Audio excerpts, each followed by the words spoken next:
what to do on the very first day on your journey from disorganized to organized. So it's the day one steps I want to focus on today. My plan is I have 5 steps to go through. The first 4 steps are highly technical. What to do in the first 4 to 6 hours on the quest to become a more organized person. The 5th step will then give you the maintenance activities to do for the 30 days to follow to make sure that everything you do this first day actually sticks. So this is not about having the most advanced ongoing system, but instead taking the biggest possible steps on the very first day. Before we get into those details, though, let's start by briefly discussing the psychological obstacle that we have to get past before we can hope to succeed in this quest to become more organized. Here is what I think the main problem is that people have is a misperception about the reality of their workload. So I'm actually, again, with great trepidation, going to draw a picture here for those who are watching instead of just listening. I want to draw a picture about how most people think about their workday. This is just sort of implicitly in their mind. So we have here a very happy stick figure, and he's sitting, I don't know, he's sitting at his desk, and there we go.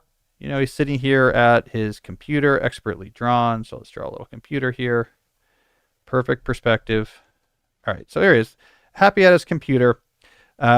Because in the world of the way most people just sort of imagine their work is, what's going on? Well, there's maybe a couple phone messages to return. I have 3 little phone messages over here, and there's 2 projects. So maybe choose one of these projects to make progress on, and there's like a few phone messages that you might want to return. And in fact, our happy person here, I'm going to give them a notebook. And in this notebook, they with colored pencils kind of have this like nice little plan for the day. I'll work on project A and then return these calls and go for a nice walk and then take lunch. Like, this is sort of the implicit assumption people have about what their work life is like. I have some stuff I'm working on, some things I have to get back to people on. All right, what's the reality? Well, I'm going to draw a picture of what I imagine. This is what I think the reality is for most people. So what I have here is our same person, now very unhappy, running as fast as he or she can, because there is a giant cloud of an overwhelming quantity of projects and requests and tasks and things that people need from them, and it's chasing him or her. I'm going to say let's do, for whatever reason, it's shooting lightning bolts at this person. Huge cloud chasing after the running person. There's lightning bolts. For some reason, things are on fire because, I don't know, that's kind of what it feels like. So there's just flames everywhere. This is the reality. All right? What people think, oh, I use my color pencil so that I can differentiate my phone call from when I work with a nice cup of tea on project A. Reality. Running from fire as there's this giant swarm chases after you, firing lightning bolts at you. All right, why is it important that we have this misconception? Is because when you think it works not so bad, 2 things happen. One, you don't think you really need to do much to get more organized. Like, work is not that hard. I just need to, maybe draw out a to-do list in a nice format. Be a little bit careful, or just buy, like, I bought this nice looking, Japanese paper planner online, and we'll write it. It's going to make our lives a little easier. You don't see the urgency of actually taking major action.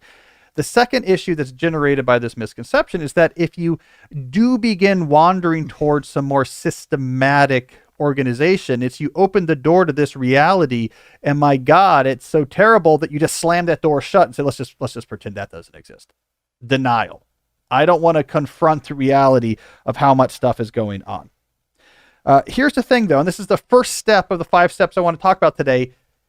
The very first step on your very first day of becoming organized is preparing yourself to face this reality. So it is a psychological preparation step. There is a term of art that I used to use in the early days of this show, and that was called facing the productivity dragon.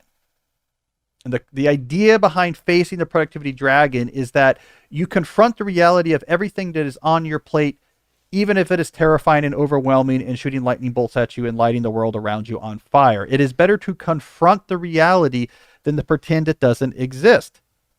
So step one is to prepare to face this productivity dragon. Now, this is not a new idea. If we go back to the sort of OG of digital age productivity, that is David Allen, he wrote about what was involved in trying to get your arms around for the first time, the step of getting started on being organized. He wrote very clearly in his 2001 classic, Getting Things Done, how much is involved in taking that first step from chaos towards calm. I'm going to read to you from chapter 5 of his book here. Here's a short excerpt. Just gathering a few more things than you currently have will probably create positive feelings for you.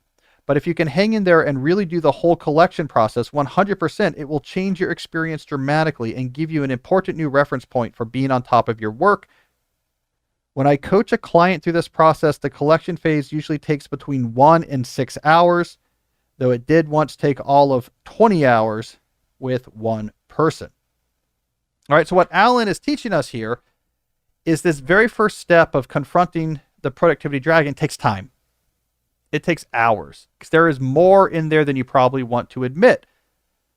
So the concrete advice that comes out of this first step is that you need to put aside a full day for this day, right? When I say, what do you do the first day of becoming more organized? I don't mean here's something you can do for 30 minutes in the morning and then you'll be more organized. You actually are going to need a full day to do this right. So you could take, put aside a day that was otherwise quiet, or put aside a weekend day or a vacation day if you need to. We have plenty of those coming up.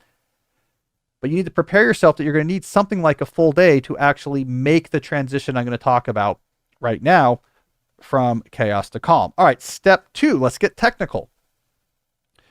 You need to set up your first storage system, the place that is going to gather and make sense of all of these things that you actually have to do. Now, if you go back and read David Allen, one of the things you're going to notice is that he relies a lot on a embodied physicality in the obligations in people's lives. So he sort of imagines that many of the obligations in people's lives have a physical embodiment. There's a receipt that has to be submitted. There's a phone slip for a call that has to be returned. There's a printed report that was given to you that you have to do your revisions on. And so his process of collection from getting things done is all about having these physical inboxes, literal boxes. And you're going around your space and collecting these artifacts and putting them into these inboxes. You're building piles of your stuff. And for the small number of things that don't actually exist in the real world, he says you write down a pointer to it and put that piece of paper in the physical box. So it's a very physical process. I'm going to suggest something different. I think that the difference between the late 90s and early 2000s when Alan was putting together this methodology and now in the 2020s is that the vast majority of professional obligations in your life as a knowledge worker are digital. Very few of them are embodied. Maybe you printed something, but the thing you printed has a digital counterpart for which it began. Most stuff is actually implicitly in an email somewhere. It's a request that was in a Slack. It's an appointment that's lurking on your digital calendar for which work has to be done. So to try to translate now that the vast majority of our obligations are digital, to try to somehow translate those into the physical world to gather and back into the digital would be inefficient. So our storage systems we're going to start digital and we're going to remain digital. All right, so no physical inboxes. What is going to be the digital system in which we're going to store everything? It's going to require 3 things: a collection of lists, the ability to rapidly add, update, or move items between these lists, and the ability to efficiently append information such as links or notes or text copied out of emails to individual items on these lists. These are the 3 capabilities we're going to need in our storage system. This clearly is going to have to be digital. You're not going to be able to get all of those features in a purely analog system, the quickly moving things with back and forth, appending information to things. So we're going to need a digital system here that can satisfy those 3 things. I'm going to give you 3 options here from simple to most complex. The simplest way to implement a system that has those 3 properties would just be with word processing or text files. So just imagine you have a text file. You can just have a bold header for each of the lists that we're going to define, and then just right below it, separated by white space, different items of the list. If you want to append information to an item in this particular implementation, you can just put a bullet point or a collection of bullet points under the item and just copy and paste whatever information you need. It doesn't have to be neat. So you could just get going with Microsoft Word or Google Docs. Any number of online task programs let you do this easily as well. A favorite of mine is Workflowy. All it is list that you can indent. Press enter, you get another item. Press tab, it indents over. What's nice about this is you can hide indentations. So if you have a bunch of things, extra information under a task, you can click assign to have it all collapse. And then you can just open it again when you want that information. So for our 3 properties, text files will be fine. Next, more complicated solution for implementing this system is going to be something like Trello. This is what I use. It's just very well set up for what we're talking about here. Each list can be a column on a Trello board. Each item can be a card on a Trello board. Extra information can be appended to the back of the cards, and the cards are easy to move back and forth between different columns. The more advanced solution would be to build something more custom, perhaps using a task view database system like Notion. I would not start here for your very first day of becoming organized, unless you're already a pro at one of these systems and it's as easy for you to put together as it is for someone else to set up Workflowy. This is the type of thing you can think about down the line. Once we've made this initial leap from chaos to control, chaos to calm, down the line, you might think about, if you're more tech oriented, building a more advanced system, but I wouldn't start there. Okay.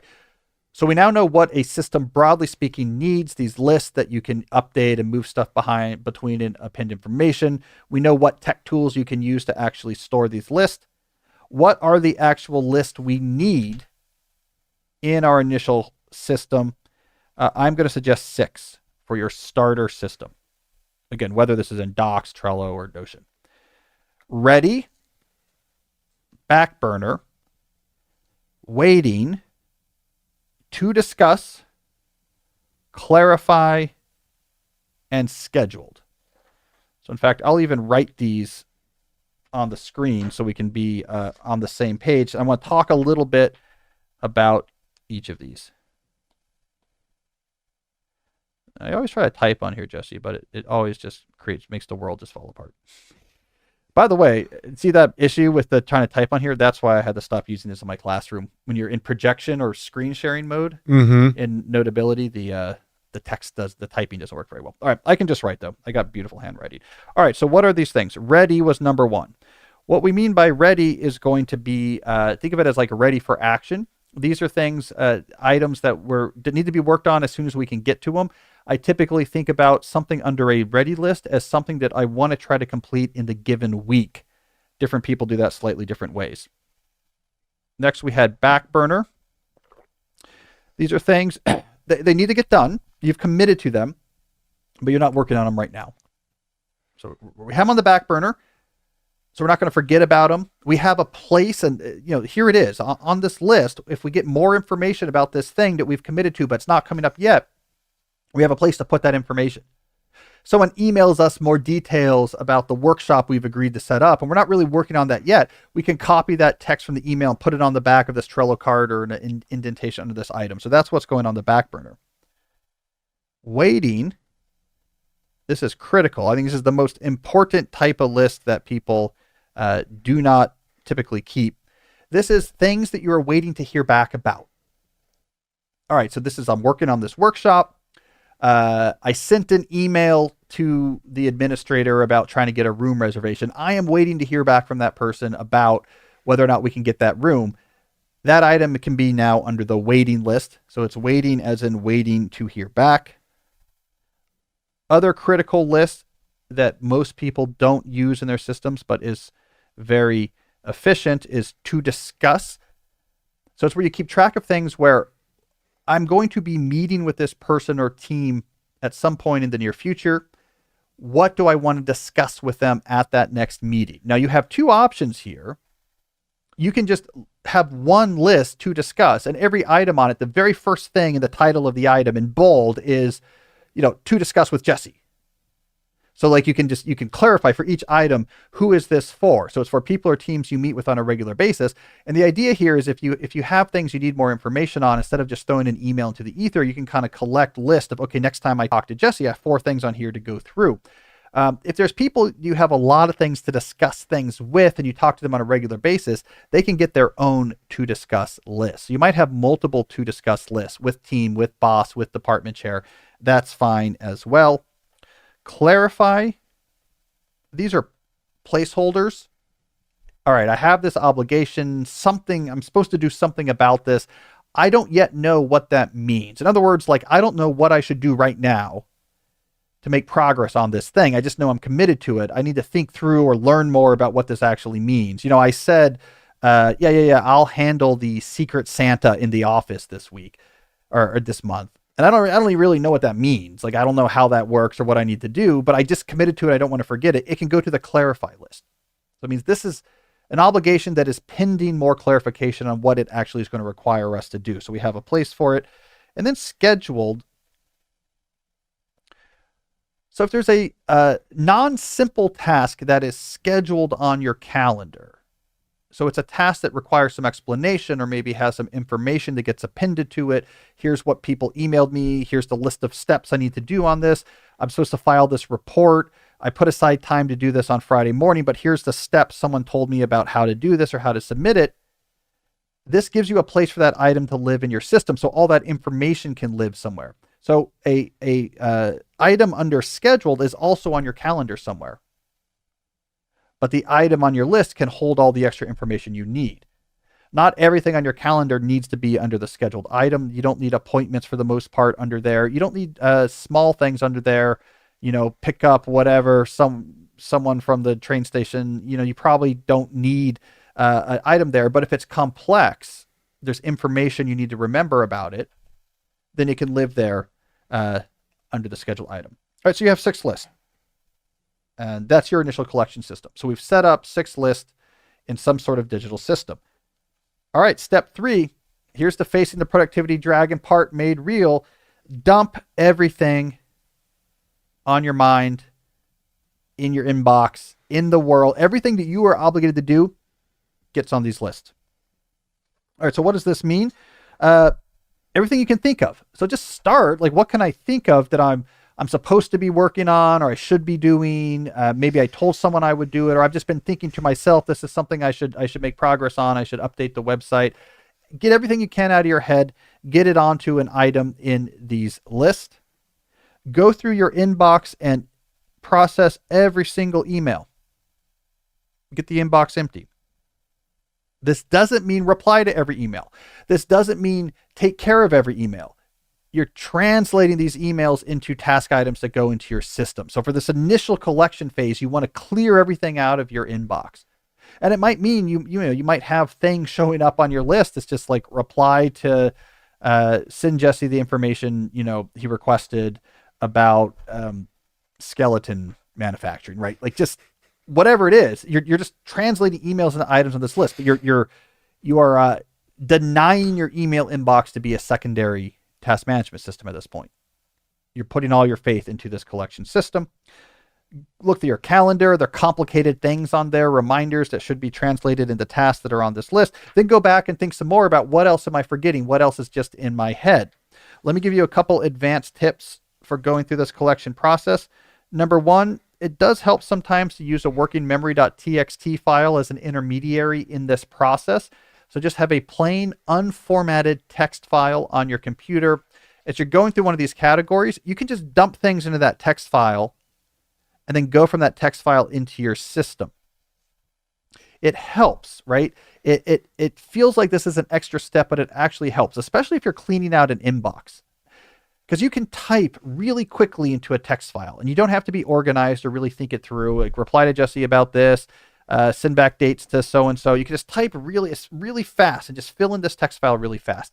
I call it working memory.txt because this text file is like an extension of your working memory. Our brain can hold 5 or 6 things at a time. With a working memory.txt file, you can have 20 or 30 things. It's like you're extending your working memory. And then you go from that text file into your system. It takes a little bit more time to put things into your system. You have to choose the list. You have to create the card or do the font formatting if you're using something like Microsoft Word. More importantly, as you go from this very fast to fill in plain text file to your system, you see things to consolidate or to simplify. Actually, I don't really need to respond to these people. Or now that I look at this, I have 8 different emails on here from Jesse about merchandising Jesse Skeleton. I could just combine this into one item on my list, which is, set up intervention to talk to Jesse about his obsession with Jesse Skeleton, right? So you actually get some on-the-fly organization and consolidation simplification as you go to this extended working memory and then into your system.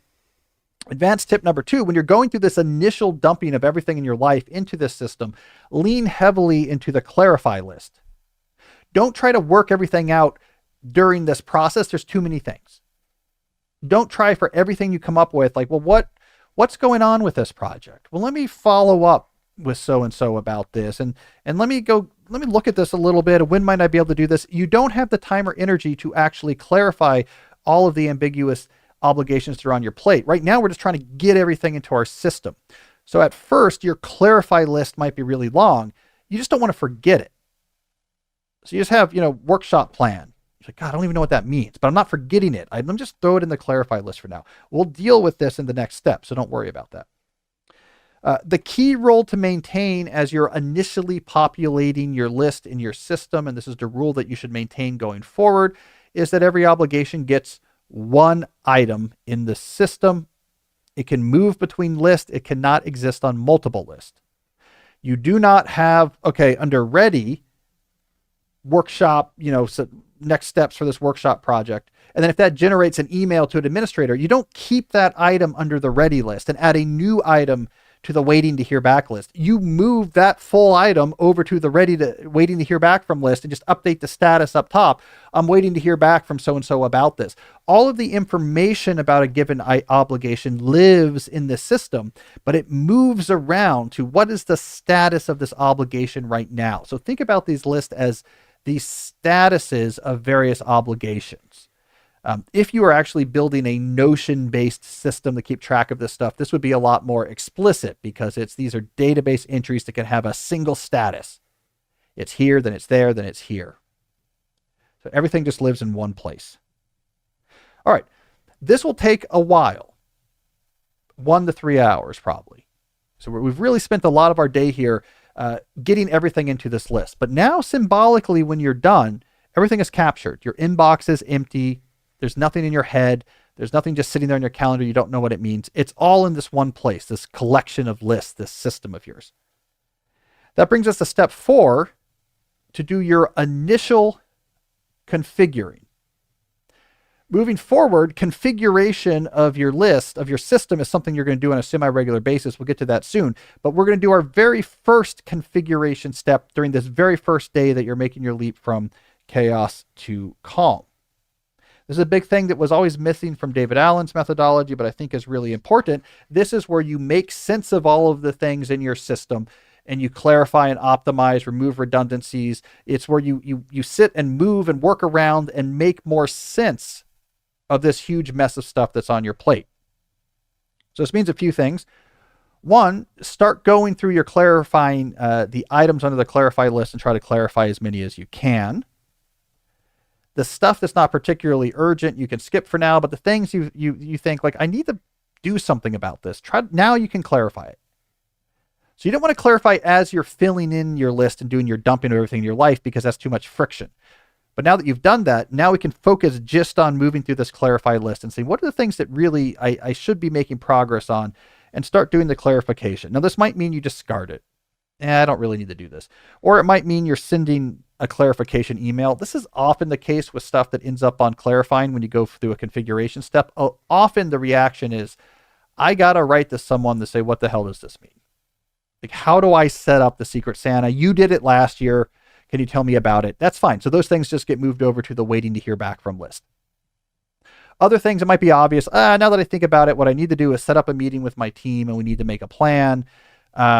So either I can send that doodle pool now to do that, Or move this over to the ready list and change the actual description of the item to set up meeting with team to discuss this project, and all the information about it is attached to this card. This is what I mean by clarify. So it's moving things off of that clarify list to where they should go. This is also a good time to triage. Go through and triage the back burner. Do I really need to do this? I was excited about this, but I'm thinking now I don't need to do that, right? So you can kind of go through like what's on the back burner. Let me triage things out of this. What do I really want to stick with? This is where you might send some sorry triage messages. Hey, sorry, I know I said before, like I could help you with this, but actually I think my schedule's too crowded. That creates like 7 seconds of annoyance on the recipient's end, but for the sender of that email, it can create 7 hours of freedom. So those are very powerful.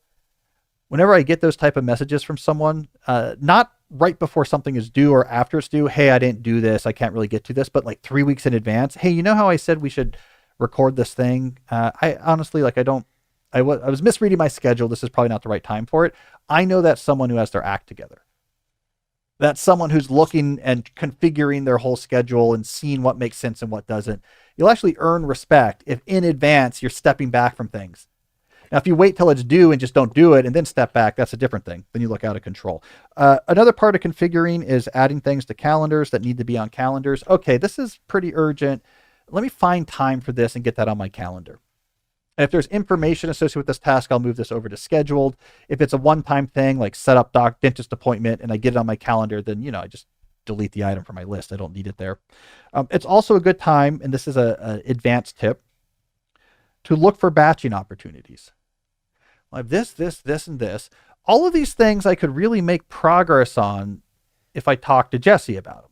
So what I really want to do is take all of these 5 things and put them all on the back of my Trello card for the item of setup meeting with Jesse to discuss many things. And you kind of have these things below. And then I send the email to Jesse saying, let's do this meeting. And that whole card gets moved to waiting to hear back from. Or I'm like, we meet every week when we record our podcast. So let me batch a bunch of these things and put it under the to discuss list, Jesse's to discuss list, right? So it's in this configuring step, you get all these great batching opportunities. Let's wait to do this here. Let's do all these things at the same time. I'm going into work on Friday. And so let's put aside a big group of time and we're going to squash through 20 things that need to get done. This is really productivity ninja stuff when you begin to do these batching opportunities. Something that really doesn't happen when you're just reactive and chaotic. Oh my God, what do I need to do next? My inbox is on fire. Oh my God, this thing is due. You're never going to see those type of opportunities.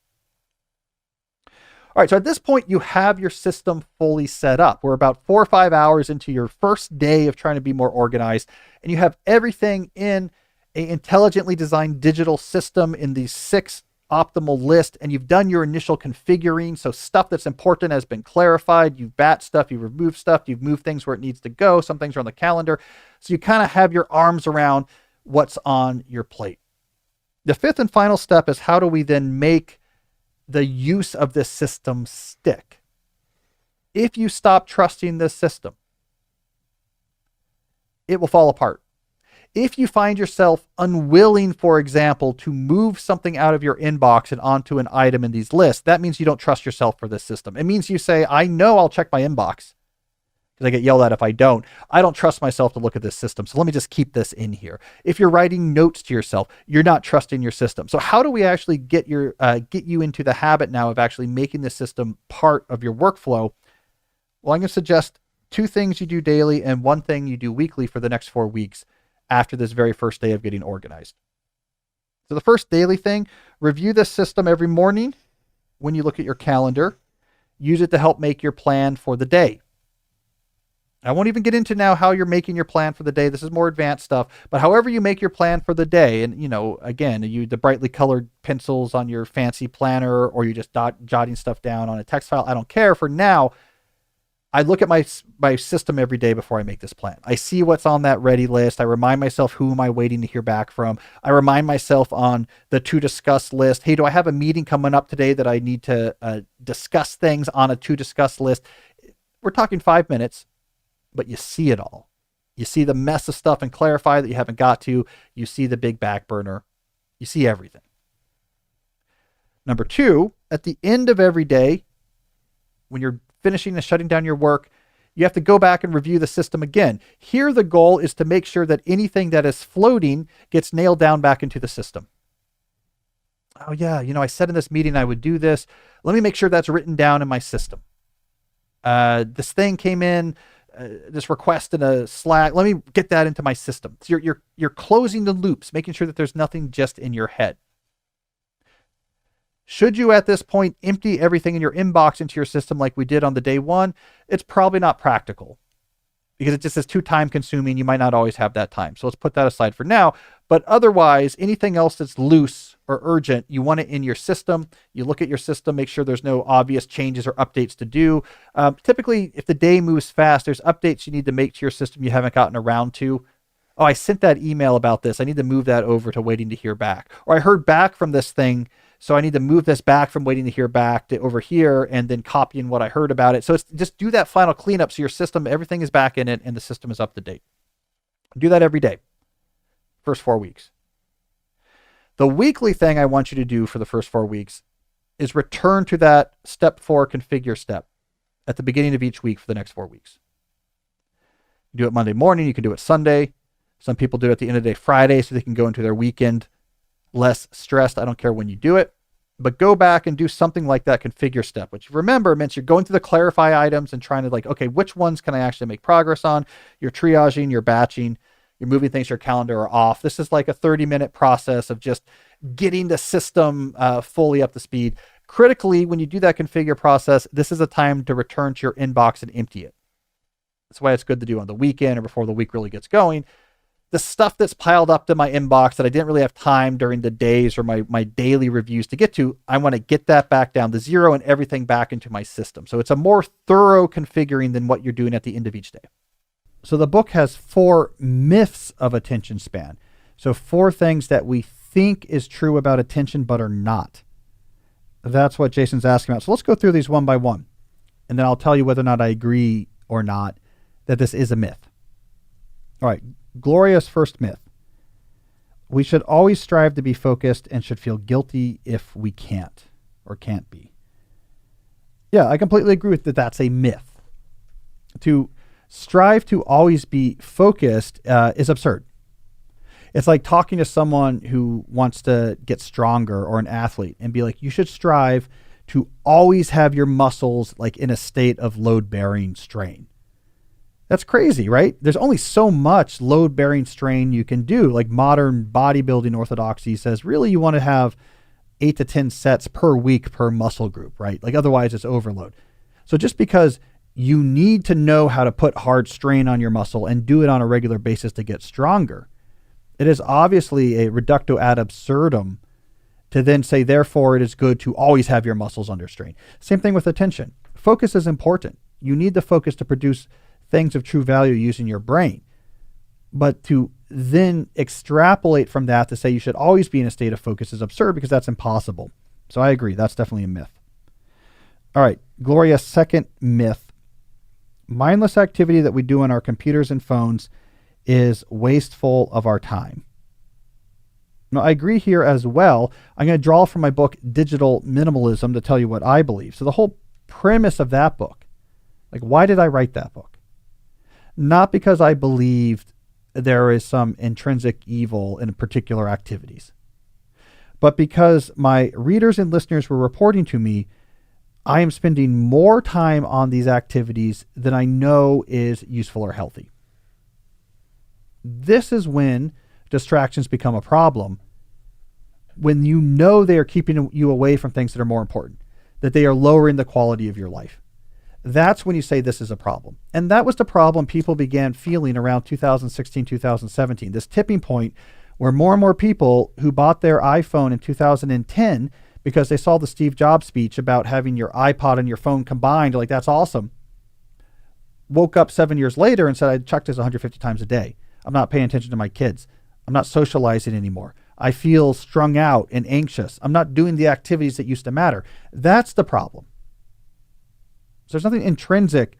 This is evil to look at it. It's, I can't help but look at this when I'm trying to do bath time with my kids. That's when it becomes a problem. A good analogy here would be something like alcohol, right? Same thing. It's not, hey, you should never touch alcohol, that's bad. But what's the cliche about it? When does it become a problem? When it's messing up your life. And I think that's what happened for a lot of people with their relationship with their phone. So yes, you want to measure technology from your values. Is it helping or preventing me from doing the things I care about? So it's perfectly fine to have perfectly distracting, low quality things in your life, as long as it's not having a footprint that keeps you away from the things that you value. Problem is, for a lot of people, they do. And then the real problem becomes when we look at kids, because they can't help it. I'm yet to find a 13-year-old who you give unrestricted access to the internet with on their phone, and they're like, I use this a little bit. I want to go outside and play. Nah, you're a kid. That thing is going to brainworm in there. So we have to have some more protection. All right, but so far I'm on track here with Gloria. All right, myth number 3. The inability to focus on our devices are due primarily to notifications and our lack of discipline. That's an interesting one. I agree with the notifications piece. That's like 2003 thinking. Notifications are the problem. I get the notification that I have a new email, and that's the problem. And if I just turn off my notifications, I'll be fine. No, that's crazy. We come back to these things again and again, not because we were notified, but because what they're offering us, whether we were notified or not. And it is a complicated picture. When it comes to work, you can turn off your email notifications, but you're still going to check that inbox once every 6 minutes. Why? Because of the hyperactive hive mind mode of collaboration. This is the core of my book, A World Without Email. We work out so much of our collaboration through asynchronous back and forth messaging. These conversations required many back and forth messages. They're timely. So now I have to keep checking my inbox so that I can see your most recent message and bounce it back to you, so you can bounce it back to me and I can bounce it back to you and we get an answer before lunchtime. So we check our work email all the time in this example, not because of notifications, but because we have a collaboration method that requires us to constantly check this work email, because that's how we keep these asynchronous conversations going. On our phones, it's more complicated. I don't go back to Twitter compulsively if I have a problem with Twitter because of a notification, but because of what it gives me. It presses these emotional buttons. There's an addictive design element to it. I don't need a notification to grab a cigarette if I'm addicted to smoking. It's already wormed its way into my rhythms of the day. So yeah, notifications have nothing to do with it. Discipline is complicated. Often, directly speaking, it's not discipline. I can't just fix my email problem by being disciplined. I'm not going to check my email. The whole structure of my work requires me to do it. So I have to put in place an alternative structured collaboration that does not require email. A little bit harder when it comes to your phone, and in some ways a little bit easier. Yes, I agree, just white knuckling it. I don't want to look at these digital cigarettes is hard because they're helping you paper over voids in your life. They're giving you emotional stimulation. They're scratching deeply human urges you have in a very superficial way, but you need to scratch those urges, and it's easier to be seeing something on social media or like pornography than it is to actually fulfill those human urges with like real relationships with real people. But there is a discipline aspect to that as well, but it's just indirect. It's the disciplined construction of a more intentional, cultivated, deep life that begins to make the superficial pleasures of the attention economy superficial and optional.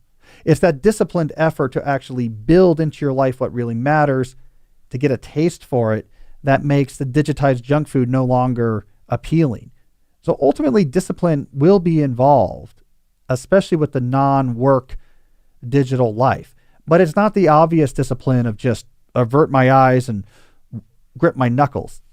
It's a more indirectly subtle, relentlessly applied discipline to build a life where you don't just avoid those things, but you find them increasingly intolerable. So look at that, like I 80% agree. Number 4, fourth myth, flow is the ideal state we should strive for when using our technologies. Yeah, I agree. Flow state, be wary. It's overrated. We have this argument a lot. Flow state feels great. And there's certain times in work where a flow state feels great, for example. But also there's a lot of important work activities that are not a flow state. It's pulling teeth. Why? Because you're straining your brain to do something that is past your comfortable ability, which is critical if you want to get better or produce your best work. Flow state requires that you you fall into a zone, which requires that you're like right in this sweet spot of like, I have to focus, but I can do this pretty well. For the guitar player, flow state is when you're playing a hard song you can play well. It's great. You get lost in it. Your fingers are doing it. Deliberate practice is when you were learning that song in the first place and you couldn't play it fast enough. And that feels like the opposite of flow. You feel every second when you're trying to, with your full concentration, do something you cannot yet do comfortably. So flow state's great, but it's not the be-all, end-all goal. When it comes to technologies, Gloria's right. Be very wary. Especially addictive video games want you to get into a flow state because you look up 7 hours later and you've been focusing on that thing all day long. They want to just pull you from one experience to another. There's no more purified example of a flow state than the TikTok interface. Swipe, swipe, swipe, swipe, just here's something, that's not good. Oh, that was really good. This one wasn't, but if I swipe some more, I should get some more. They get you lost in this flow state. So there you go. They've just gathered 3 hours of data on you. So Gloria's right. In technology use, flow state's not the goal. In work in general, flow states are great, but they're not the only thing that's good. So I think we probably sometimes put too much popular emphasis on them. And by the way, Mihaly Csikszentmihalyi would agree with this, right? I mean, he studied these very specifically in the context of psychology. He wasn't saying you should be in a flow state all the time. He said there's a very observable thing that's important and we can measure it and we should understand it. But people took it and said flow state's all that matters. So some wisdom in those. So thank you. Who asked this question? Jason.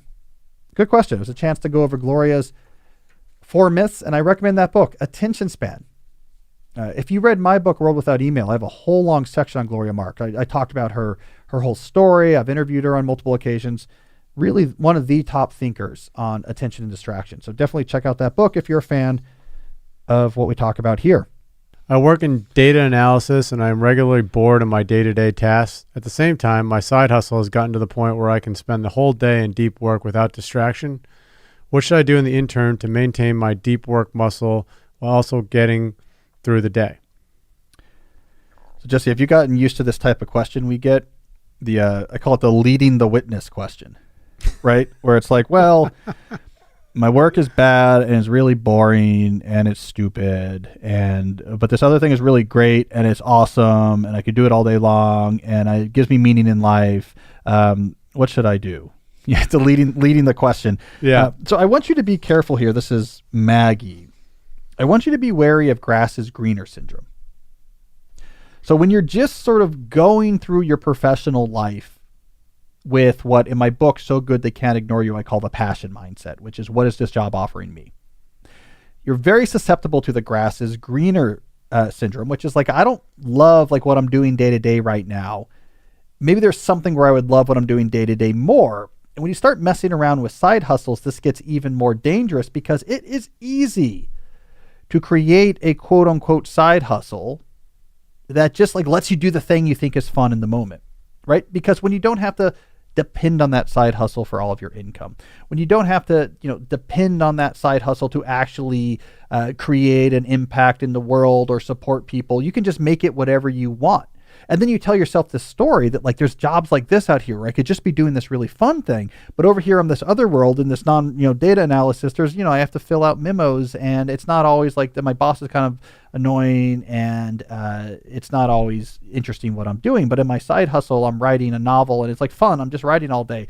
But the issue is that side hustle could just be you cosplaying some sort of imaginary ideal of what work could be. It's a dangerous thing to have pulling you. So how do we get out of this situation? It's not just we say, well, just grin and bear whatever your job is, because maybe your job isn't in its current state what it should be. The way you get out of this situation is lifestyle-centric career planning. I have an ideal vision of where I want my life to be, and here's my sort of target in the next few years, all the aspects of my life, where I live, what I do, what my days are like, my engagement with community and the rest of the world. Like all these things are really clear. And as part of this, you then look back and say, how does I use my working life to get me closer there? Then what you were doing in your working life is part of a intentional plan to get you closer to a more idealized version of your lifestyle. That is much more effective than just the passion mindset of, do I like what I'm doing? Is there another thing I could be doing that I would like more? Maybe I should just be a novelist because this is fun. like Cal, I bought a hipster keyboard, and it clickety clacks, and I'm drinking coffee and clickety clacky. Brad Stolberg, by the way, Jesse, called my new keyboard a hipster keyboard. Oh, really? Yeah. He's like, oh, so you got one of those hipster keyboards. Does he see him a lot in coffee shops? I don't know. He lives in Asheville. I mean, there's probably a lot of hipsters there, right? That's what I understand. But yeah, so he calls it a hipster keyboard, which it is. So you're like, this is fun. I clickety clack and wear a beret and a pipe in Starbucks, which is exactly what I do. And I'm just like, ha ha ha, right. And you're like, this is fun, and data now. The other stuff is kind of, it's annoying, right? You're just gonna get drawn into that. But if you're like, no, this data analysis job is part of like the money it generates, what I'm doing now, but where I want to shift my position here. Eventually, as I get to this level, I'm going to shift this to a consultant because I've saved this much money, and then it's going to be 6 months on, 6 months off, which is going to allow us, like, you have this plan worked out. That the work you're doing now and what you're working towards with your work is part of a plan that connects deeply with what resonates. That's where you want to be, not just analyzing does your day-to-day activity something you enjoy or not, and then inventing, this ideal job cosplay. Like, well, I'm comparing it to that. Couldn't it be that? It's the equivalent of like you're looking at your romantic partner, and then you're watching a Ryan Reynolds movie, and you're like, Ryan Reynolds seems kind of better. I mean, he's funny. He's like pretty good shape. He's like the handyman in this small town in this Christmas movie that like I didn't realize would teach me the meaning of Christmas. And then, you look over at your romantic partner like, oh, no, I mean, maybe it's probably just Ryan Reynolds. It's kind of the same thing. When you're, cosplaying on your hipster keyboard, like, well, this is more fun than my job that's sending my kids to private school. So I think working backwards, and I know I'm a broken record on this, but lifestyle-centric career planning gives you focus on what you're doing and why, which is what you need to keep moving. Your motivational system needs an understanding of what you're doing and how it leads to something important so that your episodic future thinking can see something that really resonates. That's what it needs. It doesn't need to enjoy every minute of what you're doing. That's the wrong metric. The athlete who really wants to be the best in their field does not enjoy all the time they spend in the weight room, but they're motivated to do it because it's part of their vision of being number one. So that would be my advice there. Be careful of grass is greener syndrome. All right, what's our next question, Jesse? All right, this is the moment of truth, too. Is this slow productivity corner? Yep. All right, let's get some theme music.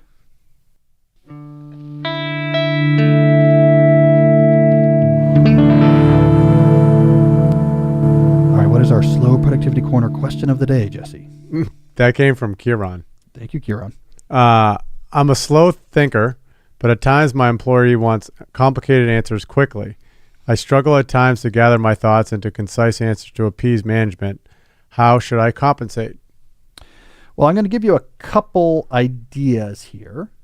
One of them will be concrete, and one of them is going to be a little bit more psychological. Let me start with the concrete.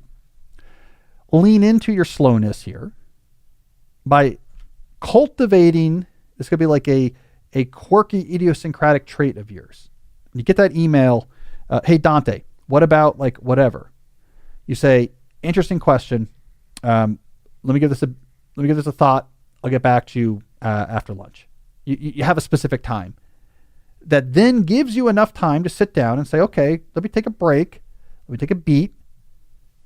And let me think through, like, what do I really want to say here? And let me gather some points here and actually make this pretty thoughtful and then send it back by the time I said I was going to send it back. So then people think like, well, Dante, yeah, he's a very thoughtful guy. Like, he never responds right off the cuff in the meetings. He says, let me get back to you. And then he does. And he gets back to us in the time he says. And it's always really thoughtful stuff.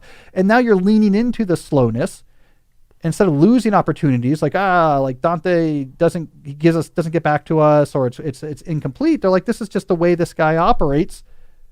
That's actually kind of cool. He's careful, so we can kind of trust him on careful stuff. And here's the bonus, Dante. They will maybe start leaving you out of this sort of knucklehead, like back and forth hyperactive hive mind. Like, let's just like go back and forth 70 emails right now and try to like get some answer. You don't really want to be a part of that anyways. Like, well, I'm slower. So no, I can't do the less than 70 emails next 30 minutes, but I can really help think what's really going to be best for this client. To do this, you really have to deliver though. Really do think through and be deliberate. Here's my psychological answer. So that's like what you could do positively.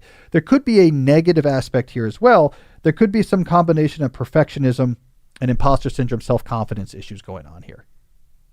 right? So the other thing that might be happening is you're just worried about shooting off a response because you worry I'm insufficient.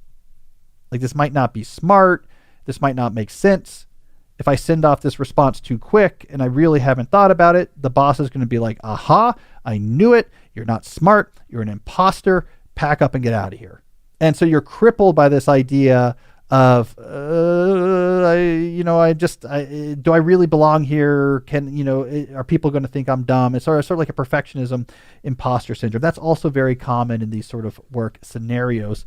And there you have to just basically, this is psychological, you have to harness your sort of inner American white maleness of just, I will be very confident. Like, yeah, I know about this. There, and just be like, it'll work out. You got to have to kind of get that mindset a little bit. It's going to feel artificial at first. That's sort of like, yeah, of course, do this, of course, and then high five people because that's what American white males do, I suppose. We high five each other. Yeah, they type on the hipster keyboard. We're just like, let me just knock this out on my hipster keyboard, give it up, just round of high fives. So everyone in the room is just high fiving. So you got some of that's just mindset. Here's the thing, people are not scouring over your responses. They're not looking at them in detail. There's not a committee that's like, okay, here comes Dante. Let's put it up, project it on the board. For some reason, they have it on a 1980s style plastic film on the overhead projector, and they're all staring at it and thinking about it. And then finally, like someone in a tweed jacket shakes their head and says, "No, this is not good. This is not good at all." And then the other guy is like, "So we're going to murder him?" Like, yeah, let's do it. And they all just run out of the room to come get you. That's not what happens when you send a quick email. It's mainly just people who are really busy and overwhelmed and just trying to throw things. I need an answer to this because I have so many things going on. I'm super stressed. They don't really care. If you read most people's emails in a hyperactive hive mind situation, they often sound like you have a caveman who's dealing with a brain injury responding. It's like me client meeting bad 4 p.m. ? Emoji, right? Like people are just throwing junk around. So the psychological answer is like you go a little easier on yourself. Just be like, yeah, it's fine. They're not people. Just the conversation needs to move forward. So you have some combination of these two options. Don't be so worried about people scrutinizing your responses. Or, and this could be complimentary, lean into being a slow thinker. Like, this is my thing. I take my time, but then I give you good responses. I like this latter response just because I think it might free you from a lot of the back and forth hyperactive nonsense and in a way that's not costing you. We don't involve Dante in some of the back and forth nonsense not because he's not reliable, but because he's a slower, more careful thinker. So he probably won't respond on this right away. And in fact, the fact that you will respond on this right away makes me think, why aren't you more like Dante? So it's like a positive way to actually get away from some knucklehead stuff. Hey, if you like this video, I think you'll really like this one as well. Check it out.